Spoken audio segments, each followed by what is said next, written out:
안녕하세요. 주책 업앤다운 진행의 정승윤입니다. 몇 거래일 만에 분위기가 이렇게나 달라졌습니다. 뉴욕에서 AI에 대한 낙관론이 다시 불거지면서 우리 시장에도 영향을 주고 있는 건데요.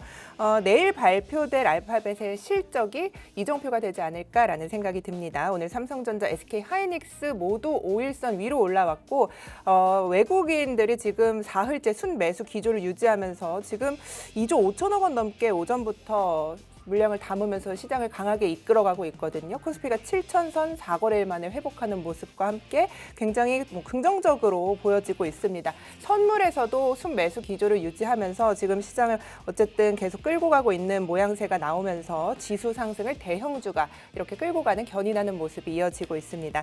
코스닥도 동반으로 오르고 있습니다. 그간 굉장히 많은 폭을 내어줬던 빈집이라고 해도 과언이 아니었던 로봇 쪽에 순매수세가 붙으면서 굉장히 긍정적인 흐름으로 흘러가고 있는 부분이 또 특징적이 아닐까라는 생각이 듭니다. 자, 11시 구간에 이렇게 기분 좋은 것이 굉장히 오랜만인 것 같은데요. 오늘의 투자 전략들 이 시간 꼼꼼하게 체크해 보도록 하겠습니다. 전반적인 시장 분위기 조금 더 자세하게 알려드리겠습니다. 캐스터와 함께 하시죠. 네, 안녕하세요. 캐스터 송민지입니다. 어제 우리 증시 오랜만에 힘을 냈습니다. 약 3%가량 반등하면서 거래 마감했는데요. 반도체 투톱 중심으로 기관과 외국인의 매수세 유입되면서 지수 상승 이끌었습니다. 반면 최근 계속되는 변동성 높은 증시 때문인지 개인은 1조 6천억 원가량 매도하는 모습 보였는데요. 현재 우리 증시는 어떤 흐름 보이고 있는지 함께 살펴보겠습니다.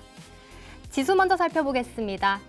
오늘 코스피 지수 상승 출발했는데요. 전일 대비 약 5% 상승한 7,110포인트 선으로 4거래일 만에 7,000선을 회복했습니다. 장 초반 올해 20번째 매수 사이드카가 발동되기도 했습니다. 어제에 이어 힘을 내고 있는 모습입니다. 현재 코스피 지수는 전일 대비 5.90% 오른 7,145선에 거래되고 있습니다. 코스닥도 전일 대비 3.03% 오른 776.19포인트에 지나가고 있습니다. 이어서 수급 살펴보겠습니다.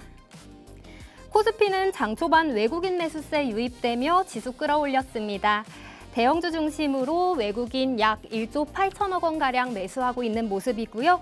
기관과 개인은 매도 포지션 가져갔습니다. 개인은 1조 5천억 원가량, 기관은 3천억 원가량 매도하고 있는 모습입니다. 반면 코스닥은 개인만이 매수 포지션 가져가고 있습니다. 기관은 872억 원, 외국인은 898억 원 선에서 매도하고 있습니다. 마지막으로 특징주 살펴보겠습니다. 첫 번째 특징주는 SK하이닉스입니다. 간밤 뉴욕 증시에서 반도체주 동반 상승하면서 메모리 업종 전반에 매수세 유입됐는데요. SK하이닉스 ADR 전장 대비 14% 급등한 172달러 선에 거래 마감했습니다. 실적 발표를 앞두고 AI 반도체 투자 심리가 다시 회복되는 모습인데요. 이 영향으로 SK하이닉스 장 초반에 7%가량 급등하며 강세 보였습니다. 현재는 전일 대비 8.50% 오른 199만 2천 원 선에서 거래되고 있습니다. 다음 주 실적 발표를 앞두고 있는 만큼 계속해서 체크해 보셔야겠습니다. 두 번째 특징주는 레인보우 로보틱스입니다. 삼성전자가 로봇 사업 경쟁력 강화를 위해 대표이사직 속에 로봇 조직을 신설한다는 소식 알려졌습니다. 로봇을 반도체 스마트폰에 이은 미래 성장 동력의 핵심 축으로 육성하고 차세대 사업 경쟁력을 확보한다는 소식인데요. 이 소식으로 로봇 관련 종목들이 장초 나란히 상한가에 진입하면서 현재 삼성전자 로봇 자회사인 레인보우 로보틱스 24.67% 급등한 51만 3천 원에 거래되고 있습니다. 마지막 특징주는 하나솔루션입니다. 여수 석유화학 산업단지 사업 재편 소식에 강세 나타나고 있는데요.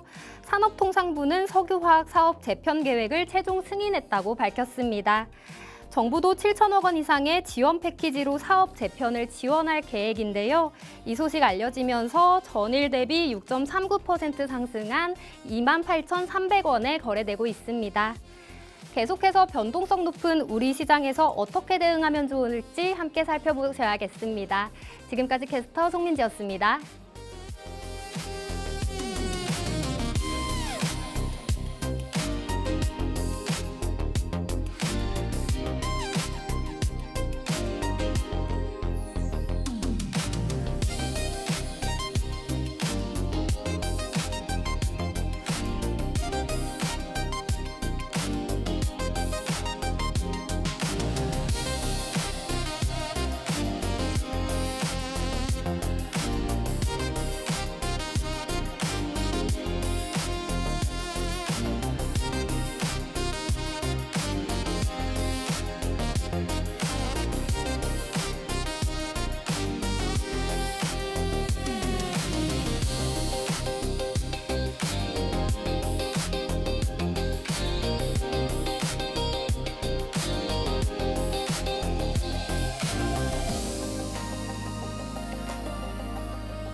네, 7월 22일 분위기가 달라진 우리 시장 속에서 어떤 투자 포인트 있는지 더 큰 인사이트 주실 최고의 전문가 소개해드리도록 하겠습니다. 이민 전문가님과 함께하겠습니다. 어서 오세요. 네, 안녕하세요. 네, 반갑습니다. 네. 시장이 많이 힘들고 떨어질 때 걱정하지 말라, 물량 뺏기지 말라 네. 계속해서 강조해 주셨어요. 네. ETF 하지 말라. 네. 그 전략들이 오늘 약간 꽃이 피는 것 같은. 네, 이렇게 그래도 뭐 일희일비할 필요는 없습니다만 그간 그 부침이 있을 때 굉장히 많이 힘들었는데 네. 그런 시간들이 지나고 나니까 오늘 많이 손실도 회복되셨을 것 같고요. 그럴 거예요. 네, 그래서 좀 기분 좋습니다. 우리 전문가님 오늘도 또 어떤 전략 주실지 시장 급등하니까 또 좋게 바라보는 거 아니야 생각하실 텐데 그게 아니잖아요. 네, 그렇죠? 맞아요. 네, 그래서 오늘은 급등할 때마다 흥분을 하지 말자. 네. 라는 얘기를 하고 싶고 이틀 네. 연속 급등을 했는데 오늘 갭상승입니다. 맞아요. 조심을 해야 됩니다. 또 조심을 하자. 네. 한번 볼까요? 오늘 시장 어떤지. 네. 일단은 요즘에 지수에 대해서 어떻게 몇 포인트를 가겠다, 몇 포인트 올라가겠다는 의미는 없습니다. 맞추는 사람이 한 명도 없습니다. 저도 맨날 틀립니다. 그 얘기를 먼저 드리고 싶어요. 왜 그러냐면 저는 7,000선, 8,200선 박스권을 봤는데 박스권의 하단을 돌파를 했죠. 여기 보시면 7,000선까지 제가 봤지만 박스권을 하단을 뚫고 나서 3일 연속 힘들게 했죠. 사실은 이때 조금 저도 되게 의아했고요. 6,500선까지 내려온 상태에서 어떤 얘기가 나왔냐?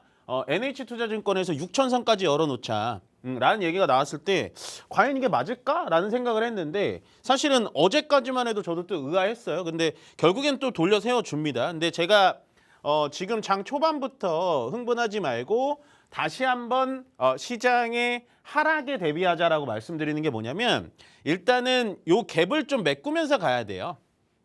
예, 갭이라는 게 중요할 때도 있고 안 중요할 때도 있거든요. 이렇게 맨날 이렇게 올라가는 상승 추세 조금 이게 시계열을 좀 돌려보면 이런 식으로 상승 추세로 이렇게 나올 때는 갭 상승이 나오든 뭐든 상관이 없어요. 근데 이렇게 지금 내려오는 하락 추세였잖아요. 하락 추세인 상황에서 갭 상승이 나오면 다음날 또 떨어질 가능성이 굉장히 높습니다. 그래서 이렇게 갭 상승으로 올라가는 것보다는 차근차근히 올라가는 게 좋고요. 제가 봤을 때는 현재 가장 키포인트가 되는 건 7,300포인트 정도까지는 종가로 마무리 지어주는 게 좋습니다. 그러면 여기서 뭐 이렇게 내려오든 다시 내려오든 뭐든 결국엔 이걸 뚫고 다시 8,000선까지 올라갈 가능성이 되게 높아요. 근데 이틀 연속 상승했다라는 거에 대해서는 좀 의미를 부여하시는 게 좋을 것 같고요. 일단은 지금 지수에서는 너무 흥분하지 말고 이제는 또 괜찮으니까 매수를 해볼까라는 거는 안 됩니다. 자, 조금 더 이어서 말씀을 드려볼게요. 오늘의 움직임을 본다면 일단은 개인 투자자가 2조 2천억 원 매도가 나오고 있고 거기에 따라서 금융투자가 4천억 매도가 나오고 있습니다. 이거는 어떻게 보셔야 되냐? 지금 9시가 아닌 게 좀 아쉽습니다만 11시가 되기 전, 그러니까 제가 오늘 개장 방송을 했을 때 개장할 때 금융투자가 마이너스 5천억이었고요. 개인 투자자가 마이너스 7천억이었습니다. 정확하게 기억해요. 제가 항상 저희 집 비밀번호는 잘 까먹는데 이런 숫자는 잘 안 까먹거든요. 금융투자가 시장을 개장하자마자 5천억이 나왔다라는 건 ETF 레버리지의 반대 매매가 나왔다라는 거고 오픈하기 전에 개인 투자자가 7천억을 매도가 벌써 나왔다라는 건 반대 매매 신용이 털렸다라는 얘기입니다. 그러면 지금 2조 2천억 원 어떻게 해석을 해야 되냐? 시장에 반등이 들어오니까 도망가는 매물입니다. 예, 반등을 믿지 않겠다라는 거죠.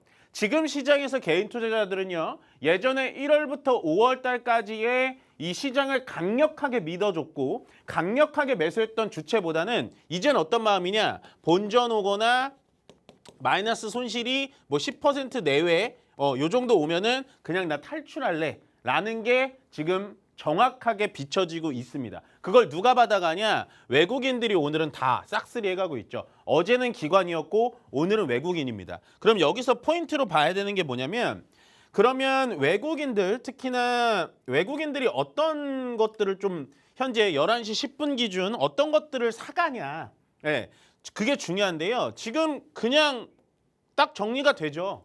SK하이닉스와 삼성전자만 삽니다. 요 순 매수 금액을 보셔야 되는 거거든요. 사실 여 밑에는 의미가 없습니다. 금액이 작기 때문에 현재 기준에서 SK하이닉스, 삼성전자만 사는데 되게 특이한 게 SK스퀘어는 또 매도를 하고 있죠. 예, 그건 좀 참 아이러니하기도 해요. 참 이들의 수급을 정확하게 말씀드리기 어렵지만 아이러니하고 그 다음에 조금 더 보자면 한미반도체, 제가 굉장히 긍정적으로 생각하는데 매도하고 있고 레인보우 로보틱스 로봇 관련된 종목들도 매도를 하고 있다.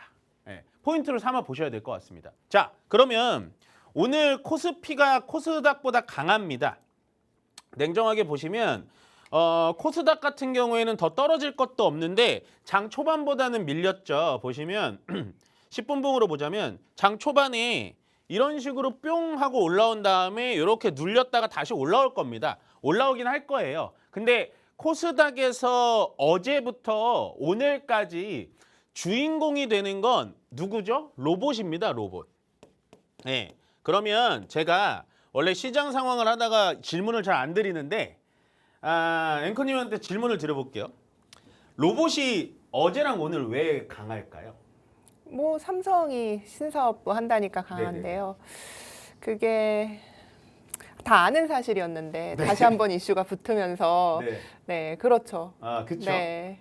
제가 여러분들께도 여쭤보고 싶은 게 뭐냐면 삼성전자가 로봇 산업을 한다라는 거는 한 1년 전부터 알고 있었습니다. 예, 어제의 뉴스는 새로운 게 아니에요. 예, 그러면 이렇게 오해하시는 분들이 있어요. 그럼 로봇주를 안 좋게 보냐? 누구보다도 전 기술주 좋아합니다.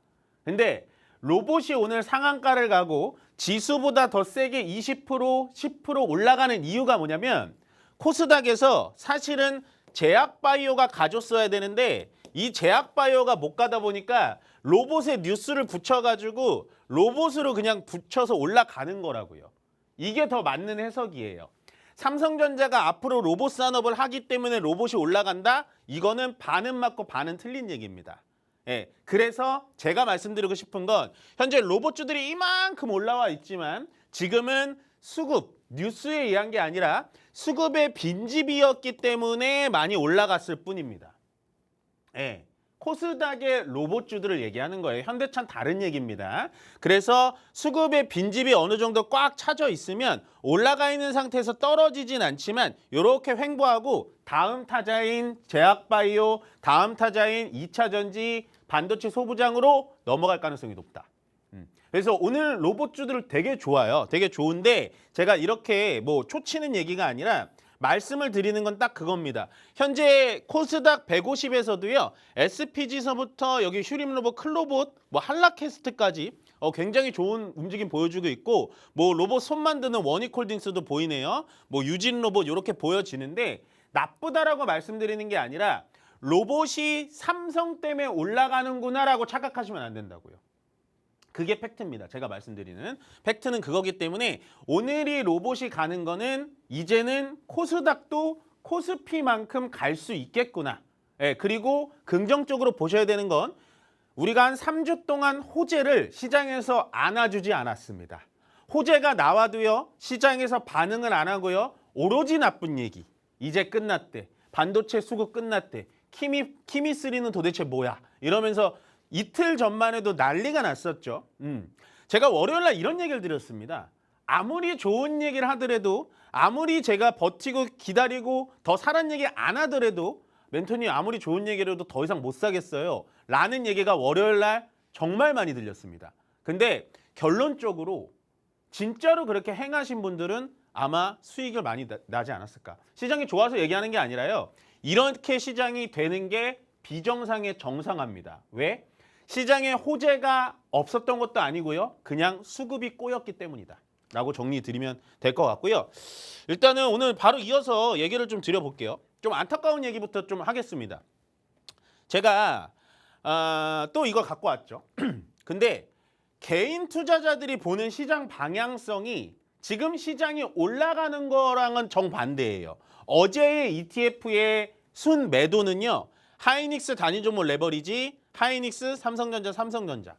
그러니까 레버리지 상품은 다 수익 실현을 했겠죠. 수익 실현을 하고 뭐를 샀냐? 곧버스, 곧버스, 곧버스. 그나마 코스닥 150 레버리지를 사시긴 했네요. 그러면 결론적으로 지금 개인 투자자들이 보는 거는 코스피와 SK하이닉스와 삼성전자는 하방으로 보고요. 코스닥은 많이 떨어졌기 때문에 상방으로 본다라는 겁니다. 제가 개인 투자자들을 무시하는 게 아니라요. 이 시장을 많이 겪어보고 정말 산전수전 다 겪어본 저로선 개인 투자자님들이 종목 고르는 건 탁월합니다. 근데요. 전체적으로 시장 방향성은 장기적으로 보면 맞은 적이 없어요. 어제 인버스 이렇게 사신 금액들 600억 이게 작나요? 어제 거래 대금도 많이 없었는데 시장의 정확도 그다음에 시장의 불안감이 컸기 때문에 어제 거래 대금이 없었는데 인버스 사신 분들은 오늘 어떻게 됐을까요? 그리고 어제 수익을 보고 파신 분들은 또 어떻게 됐을까요? 어제보다 오늘이 더 올라가는데. 그러니까 지금은 시장이 상방이다 하방이다 하루하루 방향성을 맞출 때가 아니다. 라고 말씀을 드리고 싶고 오늘은 제가 시장이 좋아서 자꾸 질문을 좀 던져보겠습니다. 자, 우리가 ETF 단일 종목 레버리지 많이 얘기를 드렸잖아요. 네. 자, 단일 종목 레버리지를 사신 분들이 평균 보유 기간이 한 30일 되잖아요. 네. 그렇죠? 그분들이 수익이 났을까요? 손해가 났을까요? 당연히 손실이 났겠죠. 당연히 손실이 났겠죠. 예. 이건 당연하게 대답이 나오는 거예요. 네. 그럼 반대로 이 인버스를 사신 분들 이분들은 수익이 났을까요? 손해가 났을까요? 이게 음해복리로 생각을 해보면 네. 그냥 원금에서 수익이어도 아주 조금 그쵸? 그리고 들어갔을 때 산 달이라고 쳐도 그게 변동성 때문에 크지는 그쵸? 않을 것 같아요. 그러니까 네. 레버리지는 우리가 100% 손해가 났을 거라고 확신하는데 네. 그럼 반대 방향으로 투자를 하면 인버스는 당연히 수익이 나야 되잖아요. 그렇죠. 상식적으로 본다면. 그 안에 어떻게 계산되는 것까지 생각하지 않는다면 그렇죠. 예. 그렇죠. 근데 정말 충격적인 결과가 나왔습니다. 인버스도 손실이 네. 났어요. 예, 손실인데 어느 정도 손실이냐? 이거는 어제 기자 쓰신 분이 좀 잘못 쓴 것 같은데 요거는 아닌 것 같고요. 보시면 인버스를 31% 손해를 봤습니다. 이게 이해가 가세요? 레버리지를 사도 손해, 인버스를 사도 손해입니다. 예, 그래서 고로 제가 말씀드리고 싶은 건 이런 지금 레버리지 상품을 욕하고 싶어서가 아니라 레버리지 상품은요. 무조건 사자마자 수익 나면 파셔야 돼요. 이게 하루 살아서 하루 팔았으면 이렇게 안 나왔을 겁니다. 한 달 정도 보유를 했기 때문에 차트로 어저께 확인해 보니까 정확하게 31%. 예, 보시면 SK하이닉스의 단일 종목 레버리지는요 31%고요. 삼성전자는 8.9% 떨어졌습니다. 결론은 레버리지 상품이라는 건 상방으로 사신 분들도 장기 투자면 마이너스였고요. 하방인 인버스를 사신 분들도 장기적으로 보면 마이너스입니다. 예, 방금 앵커님께서 얘기하신 음해복리 효과가 굉장히 무섭다라는 걸 또 한 번 보여드립니다. 얘네가 상장된 지가 5월 27일이에요. 2달도 채 안 된 기간에 이런 식으로 개인들의 돈을 다 아이스크림 녹듯이 녹여버렸다. 예, 이거 무섭다고 매번 말씀드렸습니다. 아마 우리 지금 팍스경제TV를 많이 보시는 분들은 안 사셨을 거예요. 분명히 그랬을 거라 생각합니다. 왜냐하면 이거는 제가 절대로 하루 사서 하루 파는 거지 절대로 길게 가는 게 아니다라고 말씀을 드렸는데 아직까지도 뭐 이렇게 제가 알고리즘은 거의 주식만 뜨니까 아직까지도 추가 매수를 외치고 아직까지도 장기 투자를 외치는 사람들이 너무 많다라는 거예요. 저는 그분들을 욕하고 싶진 않습니다. 다만 그런 걸 얘기해드리고 싶은 거예요. 정확하게 팩트가 없이 그냥 장사하는 사람들은 좀 깨달음을 얻으셔야 됩니다. 예, 우리 개인 투자자들이요. 저는 무조건 다 지켜드릴 수는 없습니다만 그냥 그 정보 하나, 유튜브 하나, 경제 TV 하나 가지고 투자하시는 분들 많습니다. 그분들을 욕하고 싶진 않아요. 근데 그분들의 혼란을 줘선 안 되고 거짓 정보를 줘선 안 된다. 예. 저는 이 상품 굉장히 반대합니다. 굉장히 반대하는데요. 절대로 장기로 가져가셔는 안 된다. 더 충격적인 건 이거예요. 제가 한 2달 전에 2달은 아니겠죠. ETF 상품이 출시되고 나서 나이대별로 이렇게 어느 나이대가 많이 갖고 있다 뭐 이런 거 보여드린 적이 있어요. 그때 가장 많았던 나이대가 50대에서 60대였습니다. 예, 레버리지 투자가. 이분들 다 녹았어요. 그리고 여기 자식들이라고 나오죠. 이분들이 20대에서 30대인데요. 이분들은 어떤 상황이 벌쳐졌냐. 이분들의 파산 계좌라고 하죠. 계좌가 아예 제로가 됐습니다. 제로가 된 확률이 62%예요. 며칠 전 뉴스 보셨을 겁니다. 예. 그러면 이분들은 결국에는 116만 명이 들어왔대요. 이건 교육을 받으니까 정확한 거겠죠. 거의 절반 넘게 끝났다. 예, 안 하는 게 좋았다. 예, 저는 그만 얘기하겠습니다. 어쨌든 안 하는 게 좋았다라고 보시면 될 것 같고요. 자, 그래서 레버리지 상품은 저는 이렇게 생각합니다. 8월 달부터 증거금이 올라가요. 8월 5일이라고 들었습니다. 그러면 제가 생각했을 때는 8월 달부터는요. 시장의 변동성은 줄어들 겁니다. 예, 정책의 효과가 있어서 아니요. 정책의 효과는 없을 겁니다. 근데요. 그 효과가 없으면 더 센 게 나오기 때문에 제가 월요일도 똑같은 말씀 드렸던 것 같아요. 선수들은 레버리지에서 다 빠지고 있습니다. 지금 개인 투자자만 남아있는 상황이에요. 그래서 여러분들 지금에라도 팔고 나와야 된다. 라고 말씀을 드리고 싶고요. 요거는 뭐냐면 투자 예탁금이라고 불리는 거예요. 뭐냐면 증시 대기 자금. 제가 이거를 항상 시장에 빠질 때도 예탁금이 몇 조 있으니까 괜찮습니다. 예탁금이 이렇게 풍부하니까 괜찮아요. 라고 했을 때가 언제였냐면 130조가 들어왔을 때예요. 135조인가? 그랬던 것 같은데 굉장히 많이 빠졌죠. 거의 20조가 빠졌다고 치자고요. 대략 계산으로. 20조가 빠졌습니다. 신용융자 같은 경우에는 제가 6천억까지 본 것 같은데 절반이 날라갔어요. 3천억은 그냥 반대매매 청산 당한 겁니다. 지금 시장에서 가장 안 좋은 패턴이 이거예요. 오늘 시장이 올라감에 불구하고 제가 자꾸 경고 사인을 드리는 게 뭐냐면 거래대금, 수급, 수량 이런 것들이 점점 줄어들고 있다는 건 좋지 않은 겁니다. 가만히 생각을 해보세요. 장사가 잘 돼서 줄을 많이 서는 식당이 망하겠습니까? 아니면 한 명이라도 손님 더 끌어모으려고 막 노력하는데 사람 안 들어오는 식당이 망하겠습니까? 이거는 지금 점점 인기가 많았던 식당에서 갑자기 잘 먹고 있던 음식에 머리카락 나와가지고 손님들이 빠져나가고 있는 거예요. 그러면 저는 처음에 이렇게 생각했죠.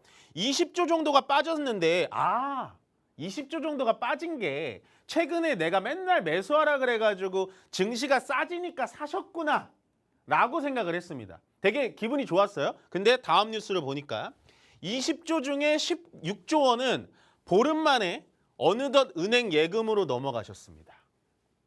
되게 빠릅니다. 우리나라 분들 돈 되는 곳엔 금방금방 이거는 제가 봤을 때는 50대, 60대가 넘어가신 것 같아요. 왜냐하면 이거는 이분들의 잘못이 아니에요. 아까 앵커님이 뭐 일희일비 하면 안 되지만 이라고 얘기했지만 지금은 일희일비 할 수밖에 없게 만들어요. 증시가. 그래서 증시 변덕에 질린 거죠. 저 같아도 안 합니다. 제가 개인 투자자는 저는 이 트레이더니까 저라면. 그리고 나머지 16조 원에서 4조 원 어디 갔을까요? 드디어 나오기 시작했습니다. 국장 탈출. 제가 기다렸던 키워드예요. 사실은. 국장 탈출이 나오면 시장은 저점이에요. 국장 탈출 미장 갑니다. 자, 2조 원 쓸어 담은 ETF는 뭘까라고 했는데 제가 봤을 때 여기서 한 4조 원 날라갔거든요. 1위가 SOXL이라고 불리는 필라델피아 반도체 지수의 3배 레버리지 추종하는 거고 우리나라 국민들이 사신 거. 2위가 되게 재밌어요. SK하이닉스 ADR. 아니 근데 이럴 건 왜 넘어가시는 거예요? 그냥 삼성전자 하이닉스 사시면 되잖아요. 아니 정말 여러분들 이거 들으시는 분들 SK하이닉스 ADR 왜 사는 겁니까 이거? 이거 수익 나면 세금 내요 여러분들. 그리고 $1 환 약세 만약에 이런 거 일어나면은 이중으로 돈 잃는 건데 아니 둘 다 똑같이 반도체를 왜 사는 건지 저는 좀 이해가 안 갑니다. 그런데 결론은 지금 투자 예탁금이 20조가 빠졌는데 그걸 제 바람은 시장이 많이 내려왔으니까 사시면 되는데 갑자기 은행 예금이 들어가고 미장으로 넘어가고 이거는요. 여러분들을 저는 탓하고 싶진 않아요. 계속 말씀드리지만 정책 당국의 문제점이 분명히 있다. 예. 이렇게 다 떠나서 성악개미가 많아져가지고 원화가 약세예요. 이런 말 앞으로 하시면 안 되겠죠. 예, 말도 안 되는 얘기입니다. 시장을 지켜줘야 되는 건요. 정책 당국과 저 같은 사람들이 하는 사람입니다. 근데 저 같은 사람들이 무슨 힘이 있나요? 아무리 괜찮다고 해도 누가 들어주나요? 예, 여러분들이야 듣겠지만 지금 이 상황은 어떻게 보면 레버리지가 이런 상황이 펼쳐질지는 예상 못했다고 치자고요. 저도 예상 못했으니까. 근데 지금 2달 가까이 방치만 하고 있다가 내놓은 미봉책이 겨우 3천만 원 증액 그리고 20계좌씩 살 수 있는 건 11월부터 됩니다. 예, 전산이 뭐 안 된대요. 우리나라가 언제부터 전산을 그렇게 못해요? 예, 제가 자꾸 새길로 빠지지만 오늘같이 시장 좋은 날 좀 따지고 싶어서 말씀을 좀 드렸고요. 일단은 좀 이런 상황이다. 그래서 현재 거래대금과 이런 전체적인 예탁금이 좀 빠지고 있다라는 건 사실상 시장의 반등이 이렇게 V자 반등으로 나오기는 쉽진 않다. 다만 지금은 1월부터 5월까지 한 45도 각도로 이렇게 올라갔다면 6월달 중순부터 시장 7월달까지 쭉 눌렸잖아요. 지금부터는 45도 각도가 아니라 한 10도, 한 15도 정도로 슬그머니 올라올 겁니다. 왜? 외국인과 기관은 늘 그렇게 올라가요.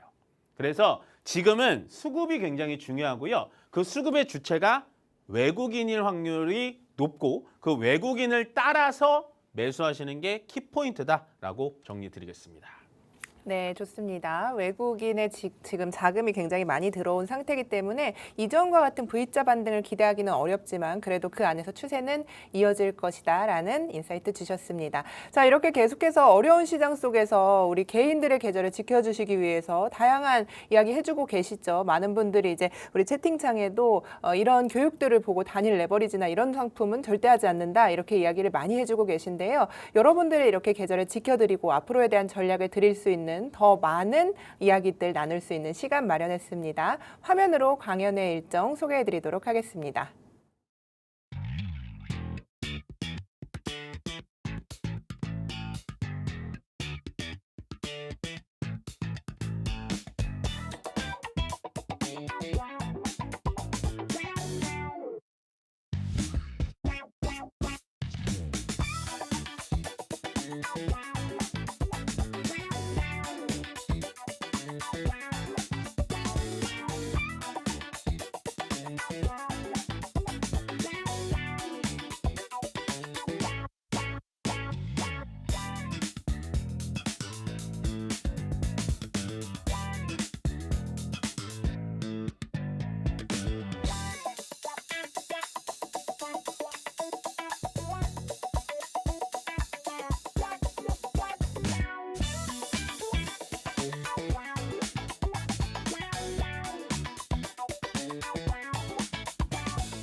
네, 지금 이 시간 외국인이 2조 6천억 원 넘게 물량을 담고 있습니다만 개인들이 2조 2천억 원 넘게 3천억 원까지 물량을 토해내면서 계속해서 지수의 상방이 조금은 막히는 듯한 흐름이 11시 구간에 이어지고 있습니다. 전문가님과 계속해서 이야기 나눠보도록 하겠습니다. 말씀하신 것처럼 지금 개인들은 계속 이제 시장이 올랐을 때 팔고 도망가야지 이런 생각을 하는 것 그렇죠. 같아요. 네. 근데 앞서서 이야기해 주신 게 이제 ETF 자금들이 그렇게 이제 나오게 되면 신용 물량들이 어쨌든 청산이 되거나 이런 안타까운 상황이 되게 되면 오늘같이 로봇 관련주들이 가는 상황에서 예전처럼 우리가 코스닥에도 테마성으로 이렇게 자금이 좀 돌아갈 것인가, 시장 정상화가 될 것인가 이런 것에 대한 궁금증도 있거든요. 그런 부분은 어떻게 생각하세요? 그게 이제 어제 시장이 보여준 것 같고요. 오늘 연속해서 로봇주들이 올라갔다라는 건 결국에는 방금 얘기하셨다시피 순환매가 좀 돌 수 있다라고 보여주는 것 같고 예. 약간은 이제 자금의 성향이 이제 투기성 성향으로 들어왔다가 이제는 이 투기성 자금이 어느 정도 좀 다이어트가 되다 보니까 약간은 시장의 펀더멘탈과 앞으로 가야 되는 선순환매라고 하죠. 예. 로봇 다음에 어떤 게 갈지 모르겠지만 로봇 다음에 이게 가고 그런 현상이 앞으로는 펼쳐질 가능성이 굉장히 높아 보입니다. 그 전에 시장처럼 다시 한번 그런 장이 올 수도 있다. 그렇죠. 그러니까 이전처럼. 예. 우리가 착각하지 말아야 되는 건 시장이 원래는 반등이 들어왔을 때 5월달, 6월달만 하더라도 반도체로 수급이 쏠렸단 말이에요. 맞아요. 예, 근데 그런 상황은 펼쳐질 리는 없다. 긍정적인 시그널이네요. 어쨌든. 그렇죠. 저는 예. 시장이 늘 긍정론자니까. 네. 네. 네, 좋습니다. 그러면은 계속해서 이제 그 개인들의 물량을 좀 이야기를 해주셨는데 네. 어쨌든 안타깝지만 이렇게 상방으로 가려면 신용 물량이 정리가 돼야 되는 것은 맞잖아요. 그렇죠. 이런 것들이 어느 정도 정리가 됐다고 봐야 하는지 왜냐하면 오늘 개인들이 물량을 너무 많이 내놓고 있어서 네네. 이게 사실은 모두 신용 물량으로 봐야 하나 차익 실현으로 봐야 하나 뭐 이런 그렇죠. 것도 좀 헷갈리고요. 네. 네. 그러니까 신용 물량으로 봐야 되는 건 오전에 제가 아까 말씀드렸던 7천억 정도의 자금은 신용 물량으로 반대 매매가 떨어진 거예요. 네. 그러니까 마진콜을 대체를 못하니까 강제 청산을 당한 거고 지금은 한 1조 5천억 정도가 더 매도가 들어왔잖아요. 예. 뭐 정확하게 수치로 제가 계산해 드릴 수는 없지만 네. 제가 봤을 때는 그냥 공포의 투매다. 그러니까 시장의 반등을 이제는 믿지 않는다라는 거죠. 제자리 왔을 때 팔자. 네, 그렇죠. 네. 근데 저는 그게 이해가 충분히 돼요. 이해는 맞고 틀리고의 문제가 아니라 그거는 그럴 수밖에 없어요. 지금 한 3번째 그렇게 속였거든요. 네. 저번 주도 수요일이었나요? 반등 들어왔을 때 또 바로 밑으로 패대기 치잖아요. 맞아요. 그런 상황이기 때문에 아마도 지금도 개인 투자자들은 지금은 좀 쉬었다가 내 본전 근처에 왔으니까 쉬었다가 조금은 내려왔을 때 다시 사자라는 건데 네.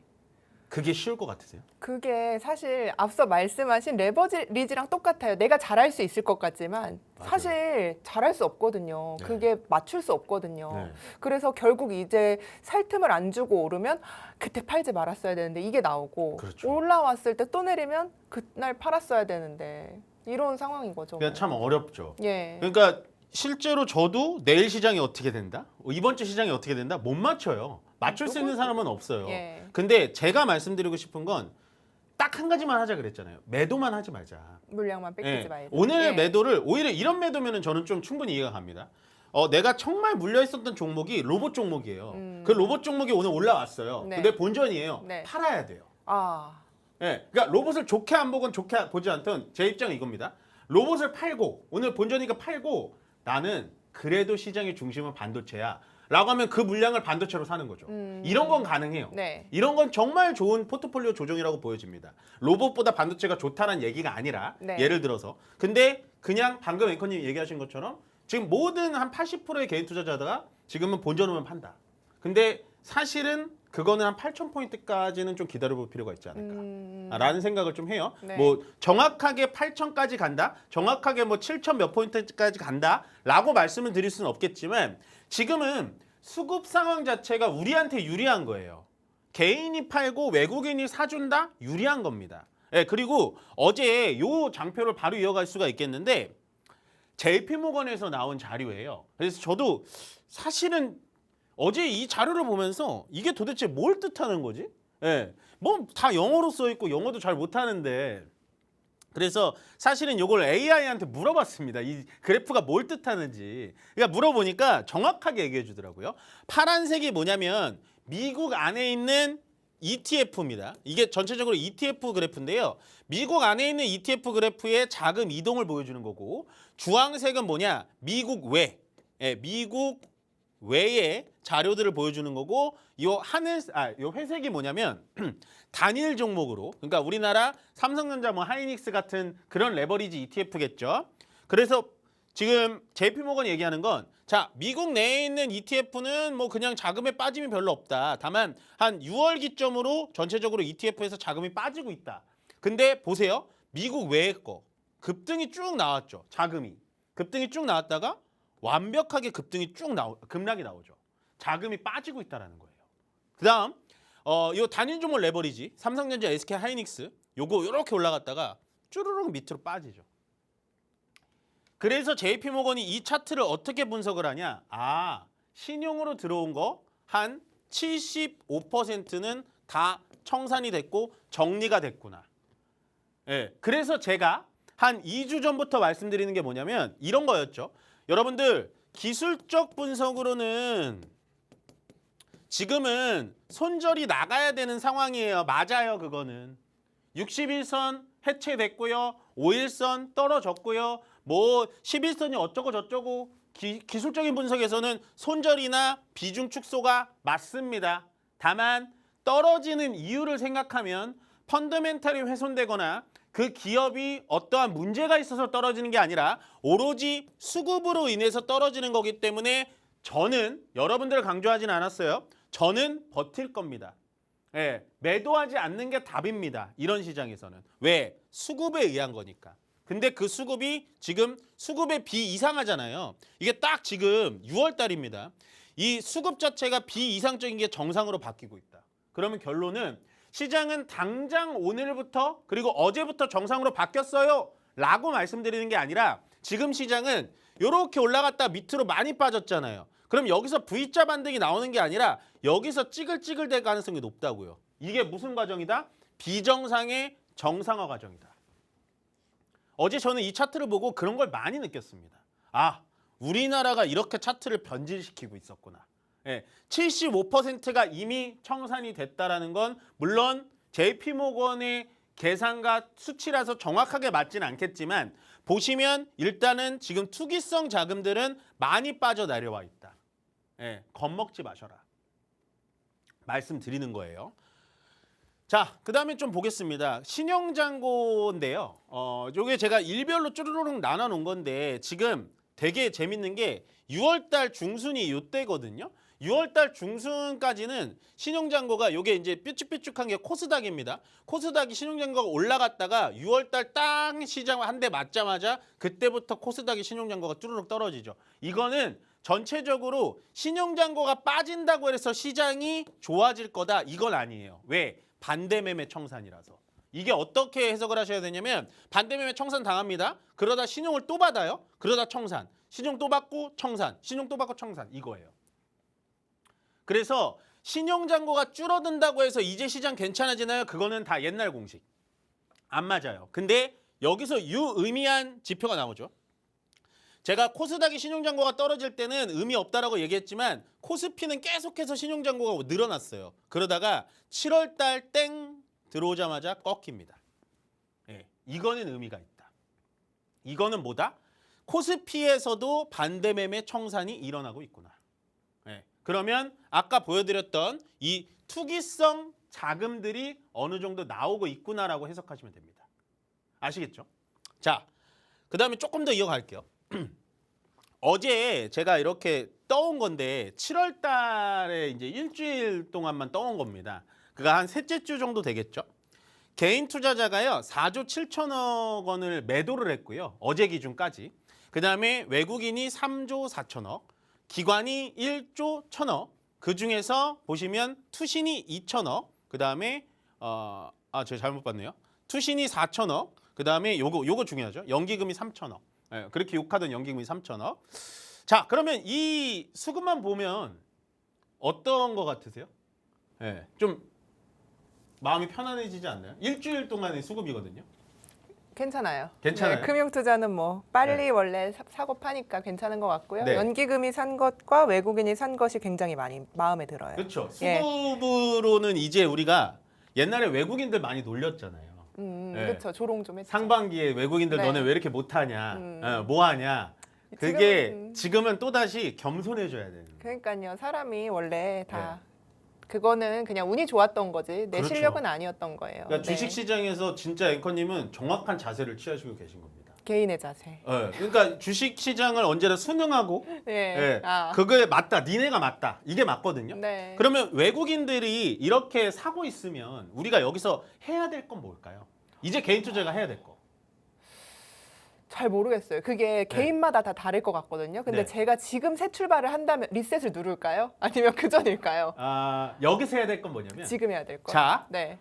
제가 아까 말씀드렸죠. 우리가 지금 종목이 보통 마이너스 30% 물려 있어요. 네. 네. 그래서 시장이 반등이 나옵니다. 네. 시장이 반등이 나오면 마이너스 20%, 마이너스 10%까지는 반등이 나올 수가 있어요. 보유 종목이.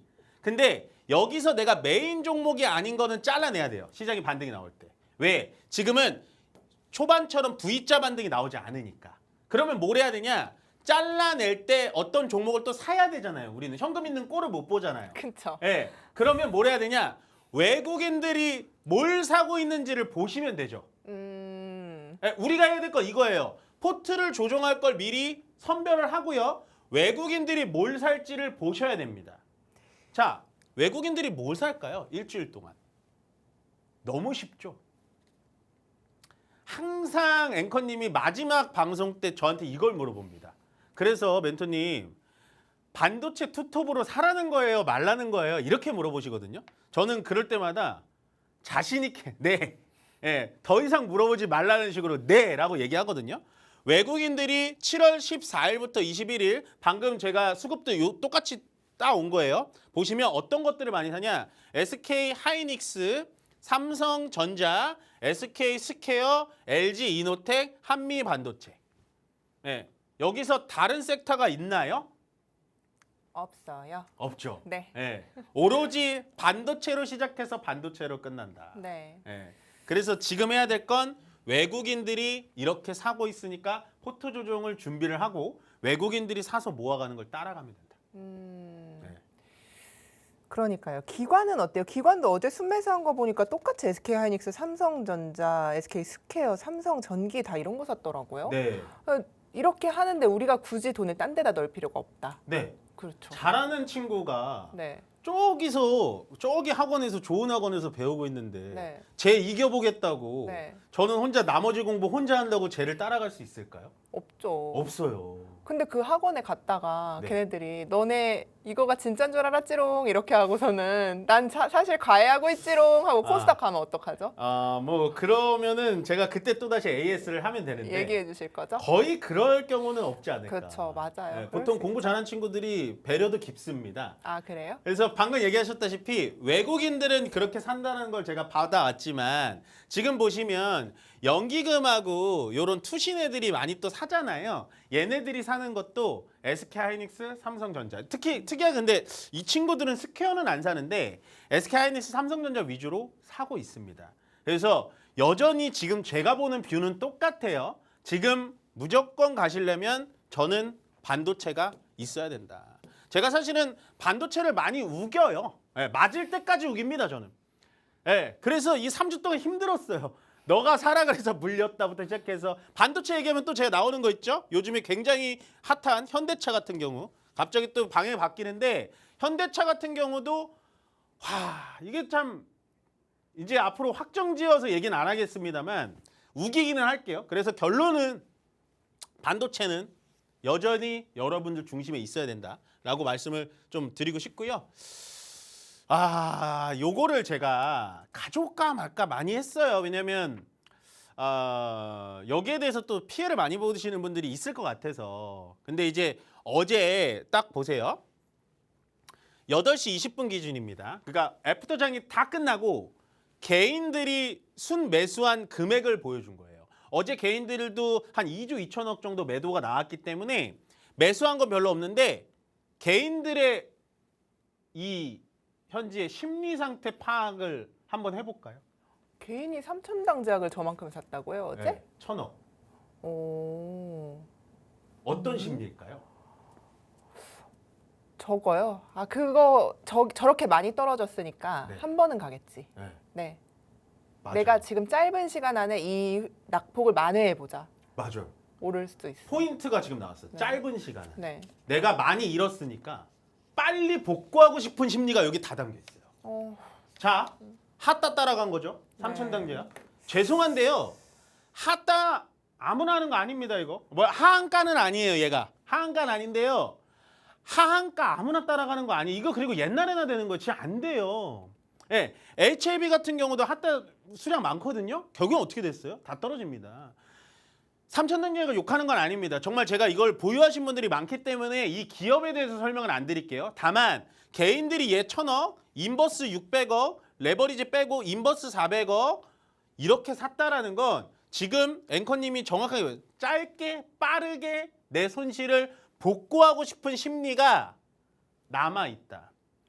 오늘도 똑같을 겁니다. 매도가 2조 2천억 아마 오후엔 더 나오겠죠.